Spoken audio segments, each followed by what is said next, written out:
Gracias. Bueno, entonces para culminar ahora este libro de Marcos, les decía que el mensaje que resaltó, al menos a mí, cuando leí el libro, fue, obviamente hay muchos mensajes, pero a mí me resaltó este mensaje de la humildad y se los voy a compartir con los versículos que el Señor me lo mostró en tres punticos diferentes. Eh, Jesús es nuestro modelo. Él es nuestro modelo a seguir. Todo lo que Él hizo acá en la tierra, Él lo hizo diciéndonos, hagan como yo. O sea, de hecho hay un verso más adelante, no lo recuerdo, en uno de los libros del Nuevo Testamento, que nos dice que caminemos como caminó Jesús, ¿cierto? Entonces, Él más que nadie nos muestra claramente ese ejemplo de humildad y quiere que lo sigamos. Entonces, los puntos son el primero, sacado de Marcos capítulo 8, versículos 34 y 35, dice así: y llamando a la multitud y a sus discípulos les dijo, si alguien quiere venir en pos de mí, niéguese a sí mismo, tome su cruz y sígame. Porque el que quiera salvar su vida la perderá, pero el que pierda su vida por causa de mí y del evangelio la salvará. Entonces, negarnos a nosotros mismos, tomar nuestra cruz y seguirlo. Esto es, yo diría, de pronto no es muy fácil de explicar o es muy fácil de malinterpretar. Las personas dirán, pero ¿cómo así que tomar una cruz, como Jesús cargó la cruz, unos lo toman literalmente? Negarse a sí mismo es simplemente someterse a la autoridad de Jesús. Yo no soy el que me puedo salvar. Yo no soy el que puedo salvar a otros. Es decir, yo soy un instrumento, puedo llegar a ser un instrumento para Jesús, pero yo no soy. Todo lo que yo pueda hacer, lo puedo hacer porque esté ungida por el Espíritu de Dios, porque haya reconocido a Jesús.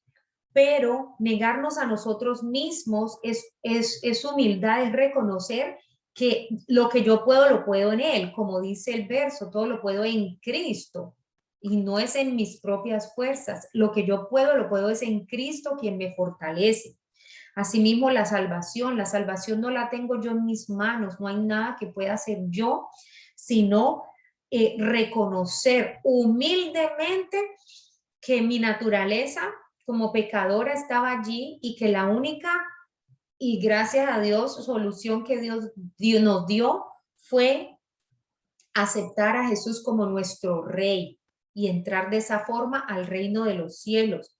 ¿Por qué tomar la cruz? Dice ahí, porque para algunos eso es muy difícil, porque hay personas que en su temperamento quieren ser y seguir siendo su propio Dios, porque hay personas que son tan orgullosas que quieren seguir haciendo su voluntad y hay algunos que aún ni siquiera se motivan a leer la Biblia porque les da miedo que allí es la autoridad que les va a decir qué hacer.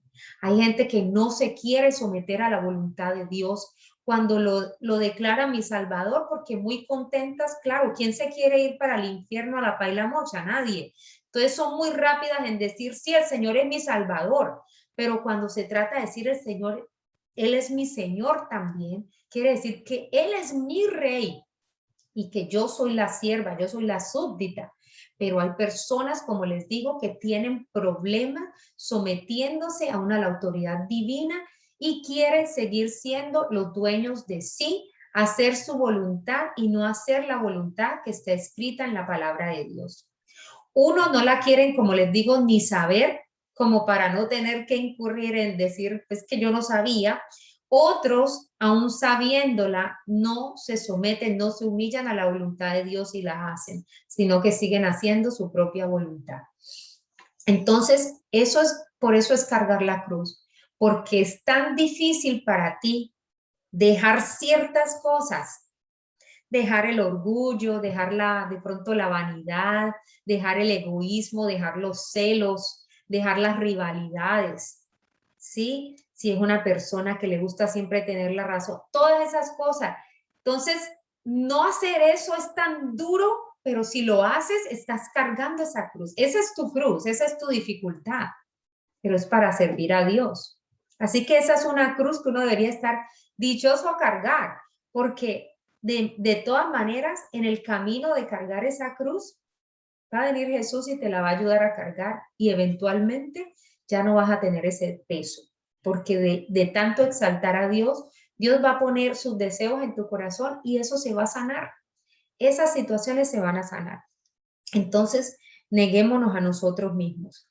El punto número 2 es no elevarnos o enorgullecernos cuando estamos a su servicio. Esto de pronto no es para algunas de ustedes en este momento, porque no todo el mundo está sirviendo a Dios en este momento. Pero vamos al capítulo 9, pero sí lo van a servir, amén. Capítulo 9, 34, 35. Dice, bueno, les digo un poquito. Estaban los discípulos, se encontraban, llegaban a Capernaum y estando en casa estaban discutiendo, de camino allá estaban discutiendo, perdón. Y entonces, cuando Jesús les preguntó, sentándose, llamó a los 12 y les dijo, porque perdón, ellos lo que estaban discutiendo era que quién de ellos sería el mayor. Miren la discusión que tenían esos 12.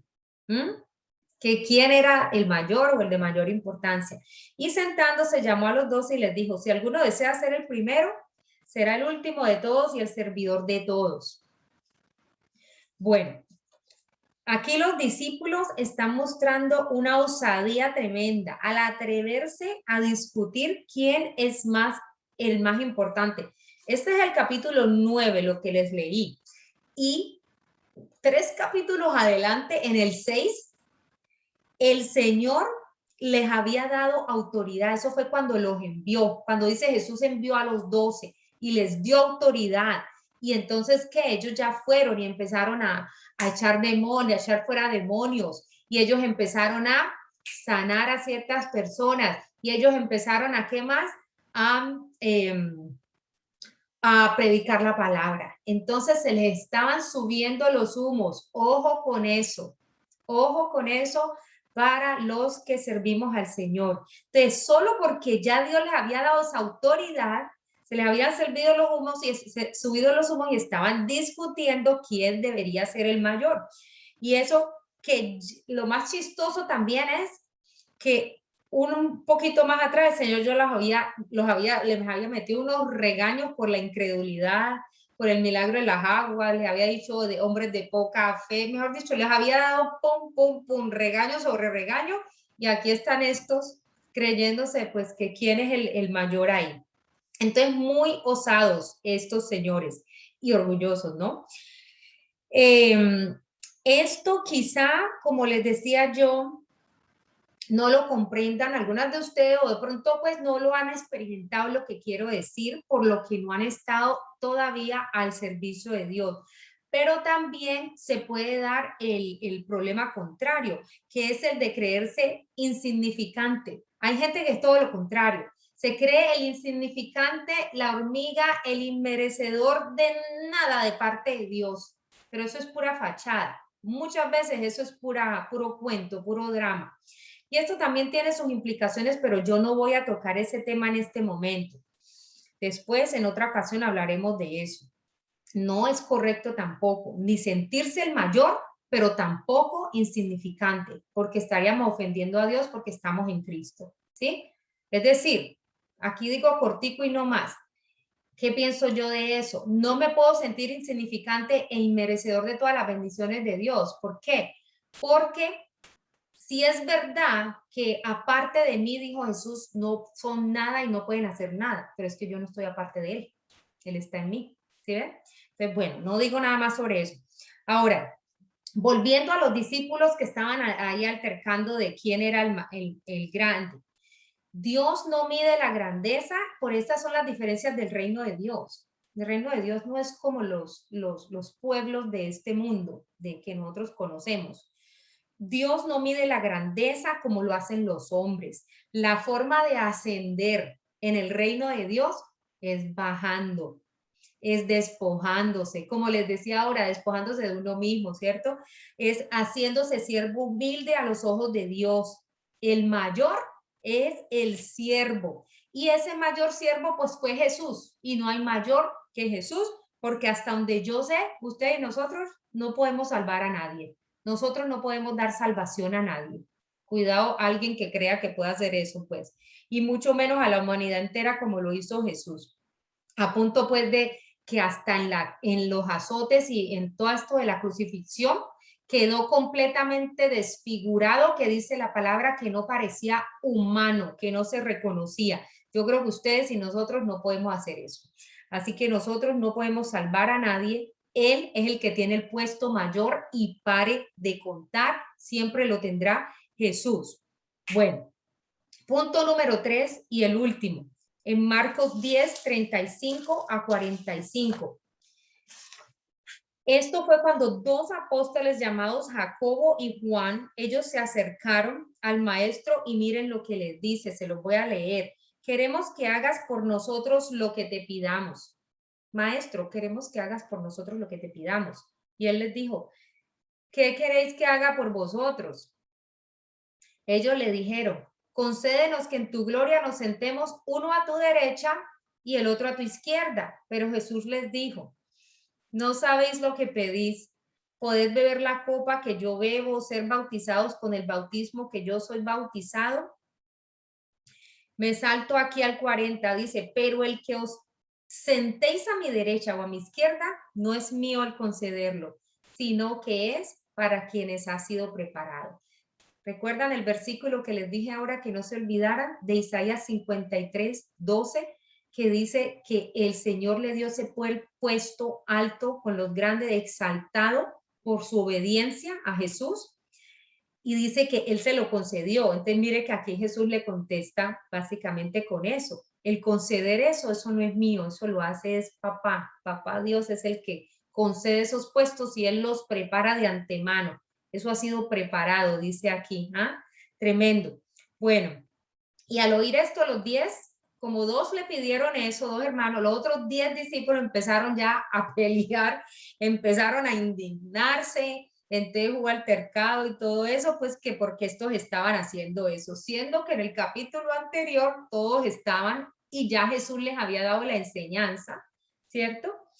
Y llamándolos Jesús les dijo, ¿sabéis que los que son reconocidos como gobernantes de los gentiles se enseñorean de ellos y que sus grandes ejercen autoridad sobre ellos? Pero entre vosotros no es así, sino que cualquiera de vosotros que desee llegar a ser grande será vuestro servidor. Paro ahí para decirles algunas cosas. Bueno, estos apóstoles lo que le están pidiendo a Jesús es una petición arrogante y atrevida. Eso podemos decir, ¿cierto?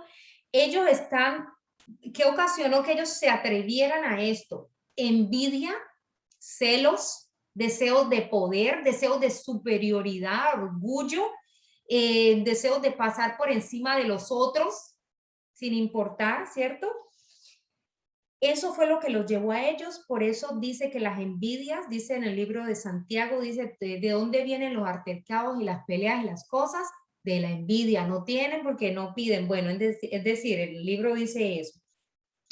Aquí estos apóstoles están pidiendo algo que, mire como dice el verso 35, queremos que hagas por nosotros lo que te pidamos, como quien dice, concédenos el deseo de nuestro corazón, ¿cierto? Y Jesús, mire que Jesús cuando les contesta, les dice, ¿qué quieren que haga por nosotros? Jesús nunca les dijo, sí, claro, yo les concedo los deseos de su corazón. Nunca les dijo eso. Les dijo, ¿qué quieren? Quería saber primero, a ver si sí, a ver si no. No siempre lo que nosotros deseamos es lo que es conveniente. Y ese verso que la gente usa para todos los cumpleaños y que el Señor te conceda los deseos de tu corazón, ha sido toda la vida malinterpretado. Miren lo que esto es. ¿Cómo va a ser eso?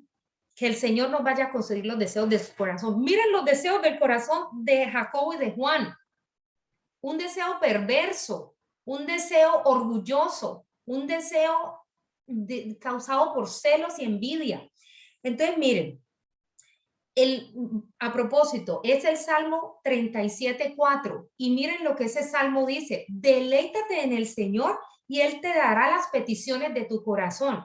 Ah, pero la gente se salta el deleítate en el Señor y creen que les dará las peticiones del corazón porque es el cumpleaños o lo que sea y no se están deleitando en el Señor. Deleitarse en el Señor es todo lo que venimos hablando.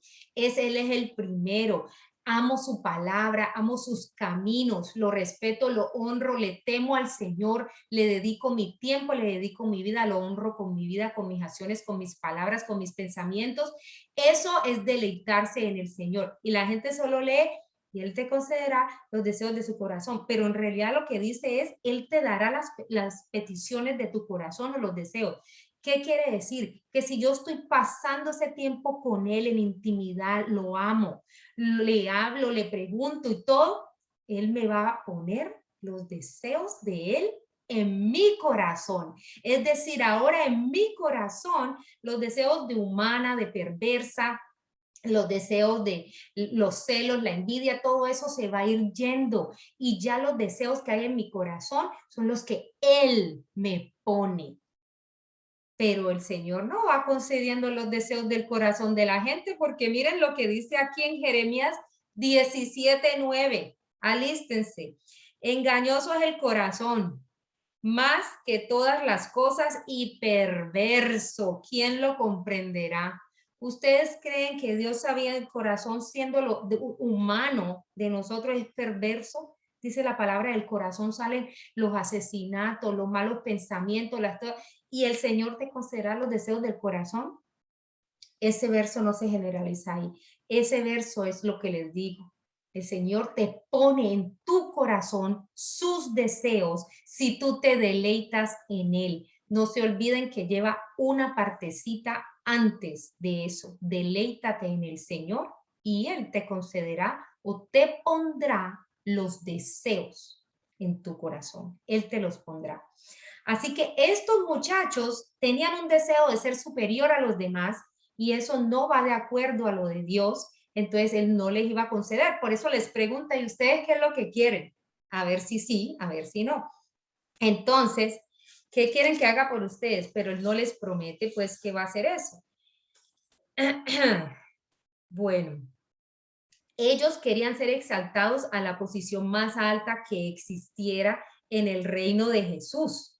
Pero eso contradecía lo que Jesús ya les había enseñado en el capítulo 9. Estamos en el capítulo 10. Que el que desea ser el primero será el último. Oiga, ¿son tercos? ¿Son tontos? ¿O son arrogantes? ¿O todas las anteriores? ¿Mm?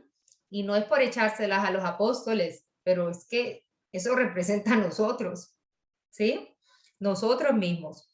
¿Cuántas veces nos repite el Señor una cosa, un mensaje, y no lo agarramos y seguimos en la misma? Así le está pasando a estos hombres. En este caso, con el mensaje de la humildad en el reino de Dios. ¿Cómo sentiría Jesús de ver eso? Así como le pasará con nosotros, que nos está hablando por la Biblia, por medio de un pastor, por medio de un hombre de Dios, de un padre, de un mensaje de la palabra, lo que sea, y nosotros nada, nada que lo cogemos. Les explico una cosa acá, que era algo de cultura judía, pues. En una corte real, según las costumbres antiguas judías, sentarse a la derecha era la posición de más alta dignidad que hubiera, pues fuera del que está pues en el centro, sentarse a la derecha era la posición más alta y sentarse a la izquierda era la posición que le seguía a esa más alta, ¿cierto? Entonces, Dios Padre, después la derecha y después la izquierda. Es decir, en los imperios, en los reinos judíos, esto era lo que hacía. Salomón, por ejemplo, él sentó a su mamá a la derecha. Eso era pues parte de la realeza, cultura realeza judía. Bueno, y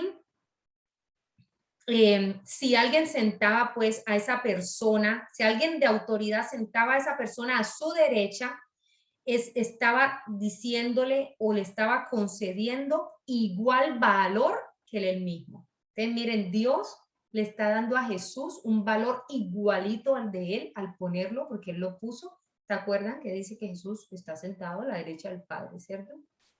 Bueno, entonces en el verso 40 de lo que les estaba leyendo ahora, Jesús dice que él no es el que determina esas cosas, sino Dios Padre. Y en el verso 42, Jesús quiere decir, cuando les leí que Jesús dice a los discípulos, sabéis que los que son reconocidos como gobernantes de los gentiles se enseñorean de ellos y que sus grandes ejercen autoridad sobre ellos.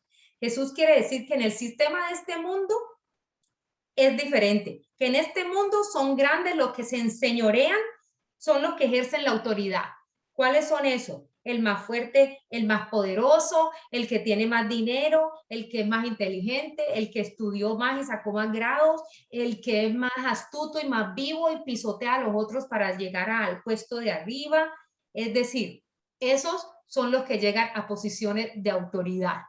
¿Sí? Lo vemos en nuestra política, lo vemos mejor dicho, el más bonito, me faltó decir el más bonito también, de la cara más bonita. Eso es en este mundo. En el reino de Dios no es así.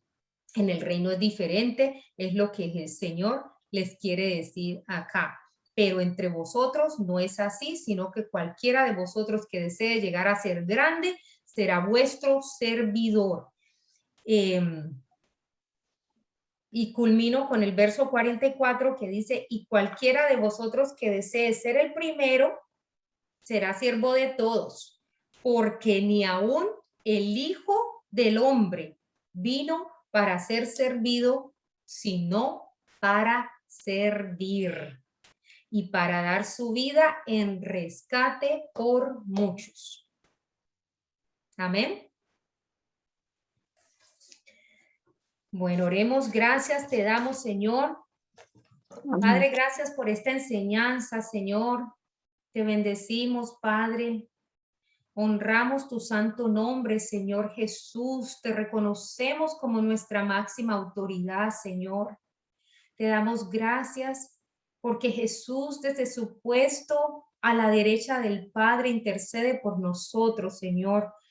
Gracias porque tenemos allá en el cielo a uno que estuvo acá en forma humana y por lo tanto nos entiende, entiende nuestros sufrimientos, nuestros dolores, nuestras tentaciones, nuestras dificultades del día a día, Señor, nuestras necesidades. Todo lo entiendes por haber sido parte de nosotros, Señor. Y que por ser Dios puedes estar en ese puesto intercediendo por nosotros al Padre día y noche. Te damos gracias, Señor, por esta palabra, por hacernos crecer para que seamos mujeres y hombres de reino, personas que te representan, que puedan ser tu sal y tu luz aquí en la tierra. Te bendecimos, bendecimos la noche, Señor, y a cada familia de las que están en esta noche aquí, en esta clase, las bendecimos también. Y te damos gracias de nuevo, Señor, por permitir esta reunión.